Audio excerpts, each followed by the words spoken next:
அவங்களையே நம்பி வந்த ஓபிஎஸ் டிடிவி பார்லிமெண்ட் எலெக்ஷனில் அவங்க வரலன்னா இவங்களுக்கு 18% வந்திருக்காது. அதே மாதிரி 3%லேருந்து 5% ஆகிருக்கலாம், 6% ஆகிருக்கலாம். இன்ஃபேக்ட் நீங்கள் பார்த்தீங்கன்னா அந்த கூட்டணியிலேருந்து சுயேட்சையாக இந்த ஓபிஎஸ் வந்து 3.5 லட்சம் ஓட்டு வாங்கினார். டிடிவி 3 லட்சத்துக்கு கிட்டத்தட்ட ஓட்டு வாங்கியிருக்காரு. இங்கே ஏசி சண்முகம் ஓட்டு வாங்கியிருக்காரு. பாரிவேந்தர் ஓட்டு வாங்கியிருக்காரு. ஸோ இவங்கெல்லாம் they are people by themselves ஓட்டெல்லாம் நீங்கள் சேர்த்து பார்த்துறதுனால தான் 18% வருது.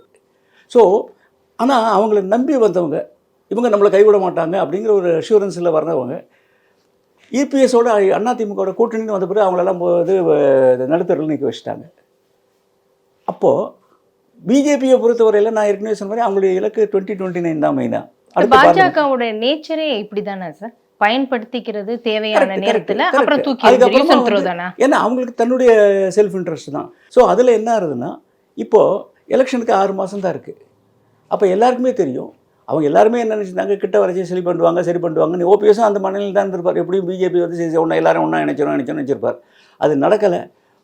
பிரதமர் வராரு தமிழ்நாட்டுக்கு, தனியாக ஒரு 5 நிமிஷம் பார்த்து பேசணும்னு கூட அவர் கேட்கல.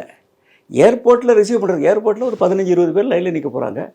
இவர் பொக்கையை கொடுத்தா முதல்கிட்டே ஹலோ ஓபிஎஸ் சவாரின்னு சொல்லிட்டு 10 செகண்டில் அவர் அடுத்த பர்சன்ட்டை போட போகிறார்.